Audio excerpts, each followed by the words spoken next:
Hello friends, welcome to all. Today's our topic is symmetrical fault.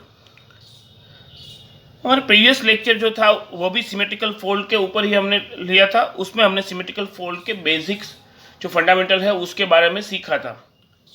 अब second lecture जो है उसमें हम सिमेट्रिकल फोल्ड में शॉर्ट सर्किट करंट क्या है उसके बारे में जानेंगे। जो हमारा प्रीवियस लेक्चर था उसमें हमने जाना था कि जो फॉल्ट है एक्चुअल में जो फॉल्ट है वो क्या है। फॉल्ट यानी कि किसी हमारी जो पावर सिस्टम है उसमें जनरेशन से लोड सेंटर तक जो भी चल रहा होता है वो हमारा पूरा पावर सिस्टम है। यानी जनरेशन जो है वो पावर जनरेट करता है, ट्रांसमिशन लाइन जो है उसको ट्रांसफ़र करता है और जो डिस्ट्रीब्यूशन और कंज्यूमर लेवल तक वो जो है वो पहुँचता है। वो ऐसी एक प्रोसेस जो है वो कंटिन्यूअसली चालू रहती है।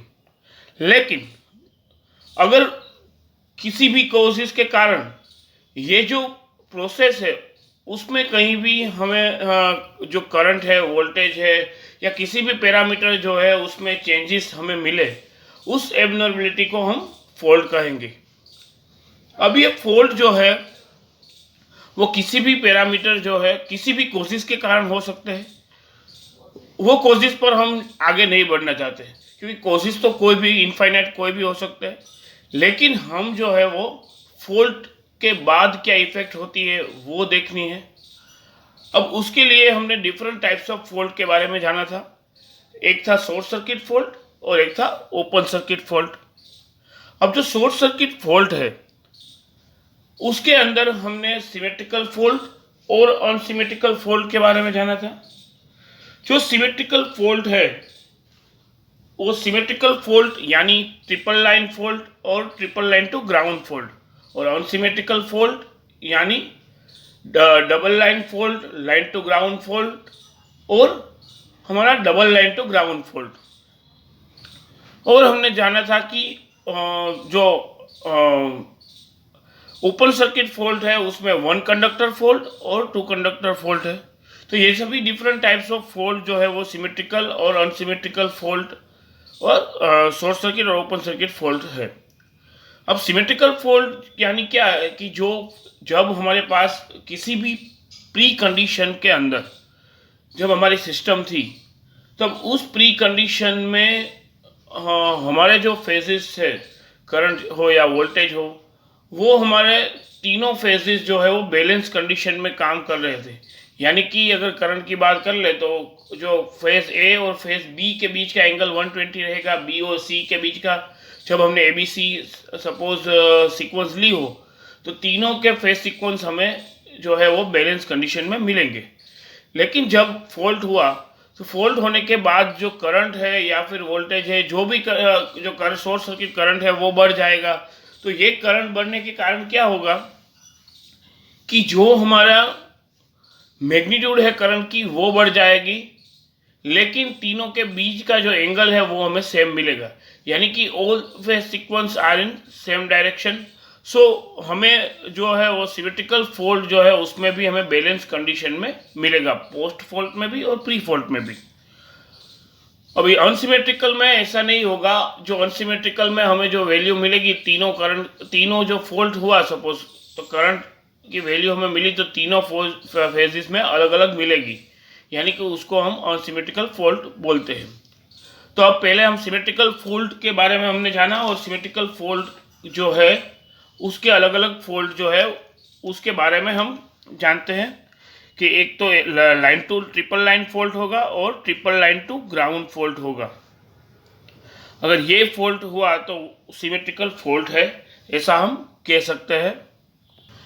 तो यहाँ पर हमने दो फॉल्ट के बारे में जाना, एक तो था शॉर्ट सर्किट और दूसरा था ओपन सर्किट। अभी ओपन सर्किट फॉल्ट जो है उसके कारण क्या है कि जो कंडक्टर है, दो कंडक्टर है जो बीच में से ही ब्रेक हो जाए और ग्राउंड को टच ना करें, यानी कि कंडक्टर जो है इस तरह हमें ओपन सर्किट फॉल्ट मिले। ये टू कंडक्टर के लिए या फिर वन कंडक्टर के लिए ऐसे ओपन सर्किट फॉल्ट मिले। लेकिन हमने जो डिज़ाइन की है ट्रांसमिशन लाइन की उसमें जो कंडक्टर है वो उसकी मैकेनिकल स्ट्रेंथ जो है वो हाईली हमने कंसीडर की हुई है। इसके कारण क्या होगा कि जो ओपन सर्किट फॉल्ट होने के चांसेस जो है वो बहुत ही कम हो जाएंगे। ज़्यादातर तौर पर क्या होगा, शॉर्ट सर्किट फॉल्ट जो है वो हमें देखने को मिलेगा। कंपैरेटिवली ओपन सर्किट फॉल्ट हमें, जो शॉर्ट सर्किट फॉल्ट है वो प्रैक्टिकल सिचुएशन में हमें सबसे ज़्यादा देखने को मिलेगा। इसके कारण हम ओपन सर्किट फॉल्ट के अलावा जगह पर शॉर्ट सर्किट फॉल्ट है उसके बारे में ज़्यादातर स्टडी जो है वो करते हैं, उसके रिलेटेड प्रोटेक्शन है वो सब डिज़ाइन करते हैं, सभी कुछ इसके ऊपर करते हैं। तो अभी यहाँ पर हम शॉर्ट सर्किट फॉल्ट जो है उसके बारे में जानेंगे। ओपन सर्किट फॉल्ट जो है उसको उसके बारे में हम अभी नहीं जानते। तो शॉर्ट सर्किट फॉल्ट,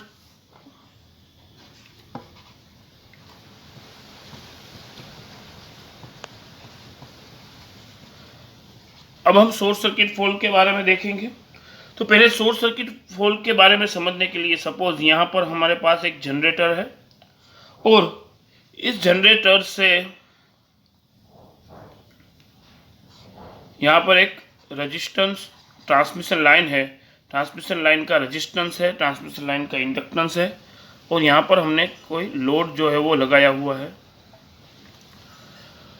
अब ये जनरेशन, ट्रांसमिशन लाइन और लोड, ये तीनों को मिला के हमारी एक ट्रांसमिशन लाइन जो है वो हो गई।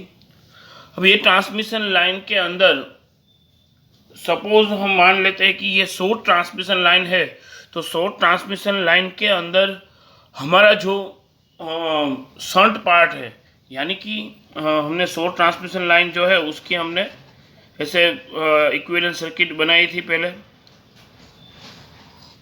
यहाँ पर लोड था और यहाँ पर सोर्स वोल्टेज, यहाँ पर लोड, और लोड का हमने ऐसे ही वी आर, और यहाँ पर कोई शंट एलिमेंट जो है वो नहीं था। यानी कि जो जनरेटर है, जनरेटर के बाद हमारा रेजिस्टेंस, फिर इंडक्टर या फिर लोड, तो यानी हमारा Z है इम्पीडेंस। तो एक सीरीज सर्किट जो है वो यहाँ पर हमें मिली। अब ये जो Z है ये इम्पीडेंस है किसका, लाइन का। तो इम्पीडेंस की वैल्यू हमें कितनी मिलेगी, Z लाइन की R प्लस JX जो है वो इम्पीडेंस की वैल्यू मिलेगी। R यानी कि रेजिस्टेंस और X यानी कि रिएक्टेंस। अब ये लोड जो है, लोड का इम्पीडेंस जो है वो हम Z लोड ले लेते हैं, तो इसका भी कुछ इम्पीडेंस होगा, लाइन का इम्पीडेंस है, और यहाँ पर जनरेशन जो है वो रहेगा। तो ये जो सारी कंडीशन है वो प्री फोल्ड कंडीशन है, यहाँ पर अभी फोल्ड जो है वो कहीं पर हुआ नहीं है। अब इस कंडीशन में इम्पीडेंस दोनों का ले लिया।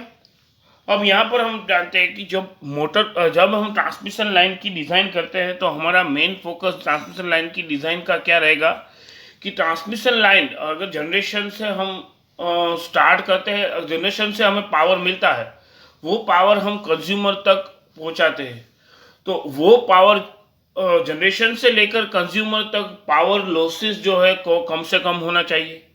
और हमें पता है कि जो पावर है वो ट्रांसमिशन लाइन तक बहुत ही ज़्यादा डिस्टेंस तक, ट्रांसमिशन लाइन से बहुत ही ज़्यादा डिस्टेंस तक पावर पहुंचता है। तो ये ट्रांसमिशन लाइन जो है उसमें जो लॉसेस है वो कम से कम होने चाहिए। और ट्रांसमिशन लाइन में लॉसेस कौन से होंगे, हमारे कॉपर लॉसेस। और कॉपर लॉसेस किस पर डिपेंडेंट है, I2R पर।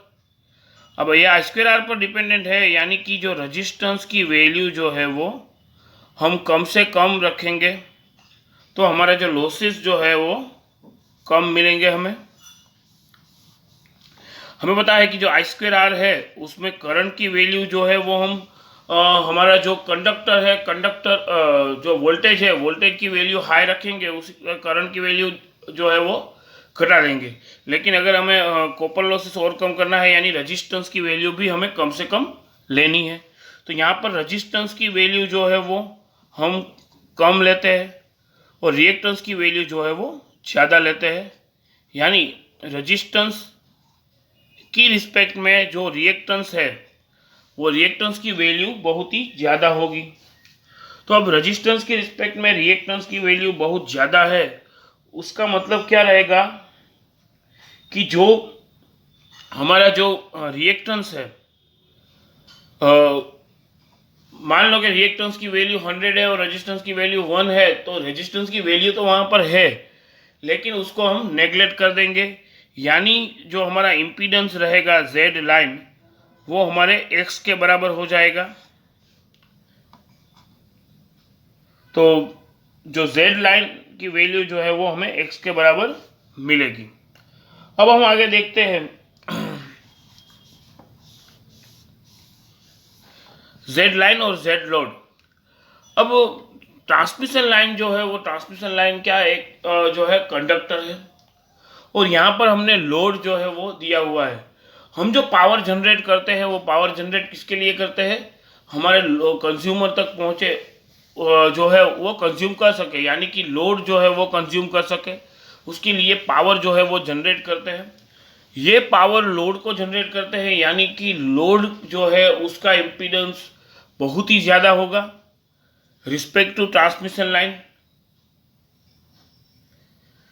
यहाँ पर तो हम सिर्फ जो भी हमारा इम्पीडेंस है वो सिर्फ ट्रांसफ़र करने के लिए इम्पीडेंस जो है, एक तरह से हम समझ लें कि अगर मान लो कि यहाँ पर हम जो है वो 5,000 रुपये हमने डाले, और ये 5,000 रुपीज़ हमें किसी भी अलग जगह पर, यानी अगर यहाँ पर जूनागढ़ से हमने 5,000 रुपीज़ डाले किसी भी कुरियर पर, और उसको बोला कि वहाँ राजकोट में किसी को दे आओ, यानी राजकोट यानी लोड, तो ये जो जनरेशन है 5,000 जो दे रहा है, वो 5,000 किसको दे रहा है, लोड को। यानी लोड जो है वो कंज्यूम कितना करेगा, 5,000, लेकिन उसके लिए पैसे जो लगेंगे ट्रांसफ़र करने के लिए वो कितने लगेंगे कि 30 रुपीज़ या 20 रुपीज़।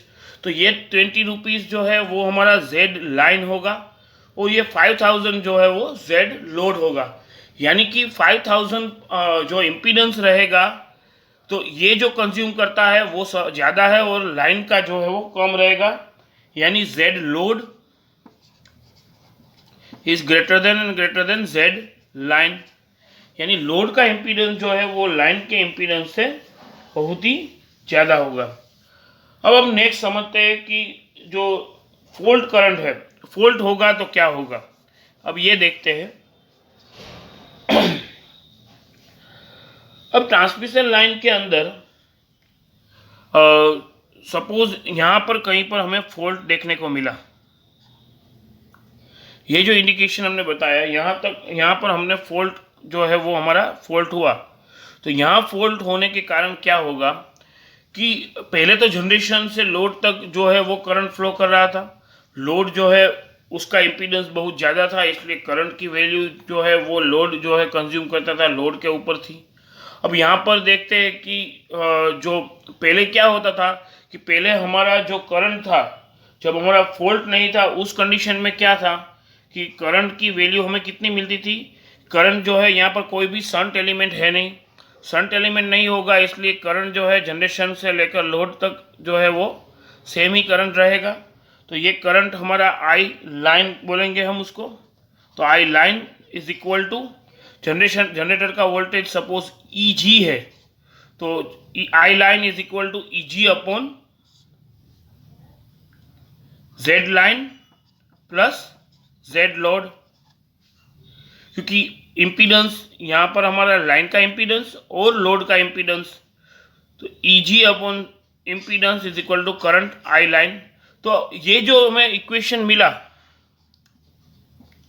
वो हमारा post fault pre fault condition का इक्वेशन हमें मिला कि करंट जो है वो फोल्टी कंडीशन, जो हमारा करंट जो है वो एक्चुअल कंडीशन में ऐसा मिलेगा हमें।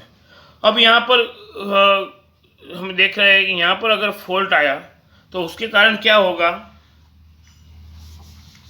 कि जो हमें लाइन करंट मिलता है, अब लोड पर तो जो है वो फॉल्ट होने के कारण यहाँ तक कि हमारी सर्किट जो है वर्क करेगी, यानी कि लोड जो है उसका इम्पीडेंस जो है वो हम कंसिडर नहीं करेंगे, तो हमें जो लाइन करंट है उसकी वैल्यू मिलेगी आई लाइन इज इक्वल टू हमारा ईएमएफ जनरेटर का ई जी अपॉन इम्पीडेंस। यानी जेड लाइन, क्योंकि जेड लोड तो है नहीं। अब यहाँ पर अगर जो भी डेनोमीटर है उसको हम इंक्रीज करेंगे तो क्या होगा, करंट डिक्रीज होगा। अगर इसको हम इन डिक्रीज करेंगे तो क्या होगा, करंट इंक्रीज होगा। सही है कि डेनोमीटर को डिक्रीज करेंगे तो जो हमारा करंट है वो इंक्रीज होगा, अगर इसको डिक्रीज करेंगे तो करंट जो है वो इंक्रीज होगा। लेकिन हमने पहले ही बताया था कि जो जेड लाइन है, जेड लाइन की value less than equal to Z load होगी, यानी कि जेड लोड इम्पीडेंस की वैल्यू बहुत हाई है जेड लाइन से। तो इम्पीडेंस की वैल्यू बहुत हाई है, उसका मतलब क्या है कि यहाँ पर हम अगर लोड जो है फॉल्टी कंडीशन में आया और लोड को हटा देते हैं तो उसके कारण क्या होगा, सिर्फ जेड लाइन ही बचेगा। और जेड लाइन बचा मतलब पहले जेड लोड था उससे बहुत ही कम वैल्यू जेड लाइन की है और सिर्फ जेड लाइन ही रह गया, यानी ये बहुत ही ज़्यादा डिक्रीज कर जाएगा। तो ये डिक्रीज कर गया उसका मतलब ये बहुत ही ज़्यादा इंक्रीज कर जाएगा। इसलिए जो फॉल्टी कंडीशन में जो हमें करंट मिलेगा, यानी फॉल्टी कंडीशन में जो करंट मिलेगा वो करंट हमारा फॉल्टी कंडीशन में और प्री फॉल्ट कंडीशन में जो करंट मिलेगा वो करंट जो है बहुत ही ज़्यादा होगा। यानी कि पहले हमें जो लाइन करंट मिला था, सपोज यहाँ पर लाइन करंट लिख देते, पहले हमने जो लाइन करंट मिला था उस लाइन करंट से फॉल्टी कंडीशन में जो करंट मिला है वो बहुत ही ज़्यादा हाई होगा, यानी कि उसकी जो वैल्यू है वो हमें बहुत ही ज़्यादा हाई जो है वो रेंज में मिलेगी। तो करंट की वैल्यू जो है वो हमें हाई मिल गई। अब हम जो है मैकेनिकल एस्पेक्ट जो है जनरेटर जो है उसमें क्या होगा उसके बारे में देखते हैं। अब सपोज किसी भी सिंक्रोनस मशीन जो है हमारा जनरेटर है उसमें हम सिंक्रोनस मशीन कंसीडर करेंगे, कोई अल्टरनेटर होगा जो जनरेट करेगा पावर। तो किसी भी जनरेटर में जो एक्सेलरेटिंग पावर होगा यानी कि पीए, जो रोटर जो है वो एक्सेलरेट करेगा, यानी कि जो हमारे सिंक्रोनस स्पीड पर रोटर और स्टेटर दोनों के स्टेटर के फ्लक्स और रोटर जो है वो दोनों सिंक्रोनस स्पीड पर वर्क कर रहे हैं, क्योंकि हम मैकेनिकल पावर और इलेक्ट्रिकल पावर के कारण जो डिफरेंस जो है वो ज़ीरो रहेगा। इसलिए अगर ऐसा ना हो तो जो वो है एक्सीलरेटिंग पावर जनरेट होगा। तो एक्सीलरेटिंग पावर यानी क्या है कि पीएम माइनस पीई। ये पीएम यानी जो मैकेनिकल पावर है जो प्राइम मूवर से हमें मिलता है वो, और इलेक्ट्रिकल पावर जो हम जनरेट करते हैं। तो mechanical power minus electrical power is equal to M alpha. ये एम जो है यहाँ पर हमारा इनर्शिया है और अल्फा जो है वो हमारा रोटर एक्सेलरेशन है। जो रोटर एक्सेलरेट करेगा उसकी वैल्यू है। अगर मान लीजिए कि कोई भी फॉल्ट यहाँ पर नहीं आया है, तो जब हमारे पावर सिस्टम में कोई भी फॉल्ट नहीं है उसका मतलब क्या रहेगा कि जो मैकेनिकल पावर जितना है उतना इलेक्ट्रिकल पावर जो रहेगा, मतलब कि रोटर जो है वो एक्सेलरेट नहीं करेगा। तो mechanical power is equal to electrical power रहेगा जब किसी भी तरह का फॉल्ट नहीं आया है तब। तो PM is equal to P रहेगा। इसका मतलब जो एक्सेलरेटिंग पावर है वो कितना मिलेगा, हमें ज़ीरो मिलेगा। पीएम माइनस पी है, यानी पीएम और पी दोनों इक्वल रहेंगे तो हमें जो एक्सेलरेटिंग पावर है वो ज़ीरो मिलेगा। यानी कि एक्सेलरेटिंग पावर ज़ीरो होने का मतलब क्या है कि जो हमारा नंबर ऑफ टर्न जो है वो भी हमें इक्वल मिलेंगे, N S is equal to N R मिलेगा। और जो फ्रीक्वेंसी है दोनों की वो भी हमें रोटर और स्टेटर दोनों की इक्वल मिलेगी। जो फ्लक्स जनरेट होगा वो भी सिंक्रोनस स्पीड पर होगा और जो रोटर रोटेट करेगा वो भी सिंक्रोनस स्पीड पर होगा। हमें मालूम है कि सिंक्रोनस मोटर जो है वो सिंक्रोनस स्पीड पर वर्क करेगी, यानी कि रोटर में कोई एक्सेलरेटिंग पावर जो है वो नहीं होगा। जब मैकेनिकल प्राइम मूवर से हम जो पावर दे रहे हैं वो इलेक्ट्रिकल पावर जनरेट होगा, उन दोनों के कारण सिंक्रोनस स्पीड पर ही हमारी मोटर जो है वो वर्क करेगी, यानी कि स्टेटर नंबर ऑफ स्टेटर की स्पीड और रोटर की स्पीड जो है वो इक्वल रहेगी, उसके कारण जो दोनों की फ्रीक्वेंसी है वो भी इक्वल रहेगी। अब अगर फॉल्टी कंडीशन के बारे में सोचते हैं तो फॉल्टी कंडीशन के अंदर क्या होगा कि जो फॉल्टी कंडीशन में जो भी हमारा सपोज करंट है वो करंट हाई रहेगा,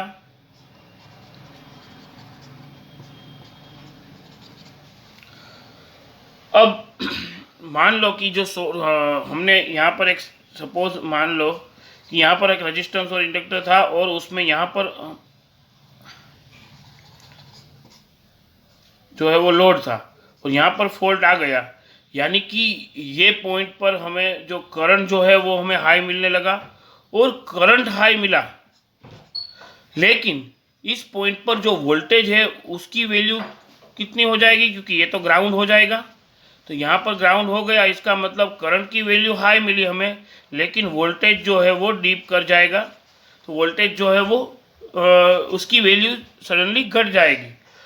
वोल्टेज की वैल्यू जो है वो सडनली घट गई या फिर जीरो हो गई, उसके कारण क्या होगा कि जो पावर है, पावर क्या रहेगा हमारा, वोल्टेज इंटू करंट। अगर वोल्टेज की वैल्यू जीरो हो गई यानी पावर क्या हो गया, ज़ीरो हो गया। अगर ये पावर ज़ीरो हो गया या फिर घट गया, उसके कारण क्या होगा, ये कौन सा पावर है हमारा, इलेक्ट्रिकल पावर, तो हमारा जो एक्सेलरेटिंग पावर है उसकी वैल्यू कौन सी है, Pm माइनस Pe। अगर यहाँ पर एक्सेलरेटिंग पावर जो है वो ज़ीरो, इलेक्ट्रिकल पावर जो है वो ज़ीरो हो गया या फिर घट गया, उसके कारण हमें एक्सेलरेटिंग पावर जो है वो प्लस में मिलेगा, क्योंकि एक्सेलरेटिंग पावर बराबर Pm या फिर Pm से थोड़ा सा कम हमें Pa की वैल्यू जो है वो मिलेगी।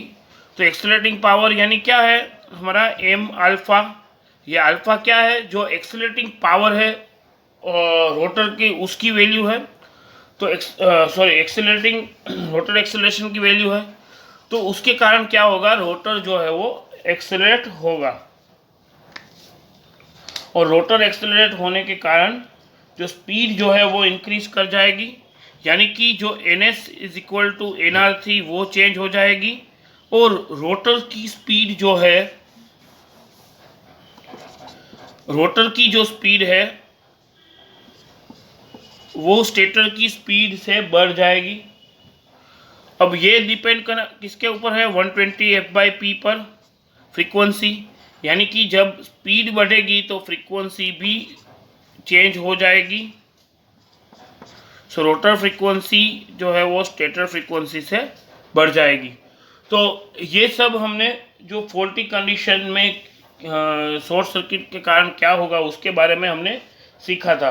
अब जनरेटर के अंदर डायनेमिक्स कैसे चेंज हो गए और शॉर्ट सर्किट फॉल्ट जो है उसकी प्रॉपर्टीज़ क्या हैं, वो सब हम अगले लेक्चर में देखेंगे। Thank you.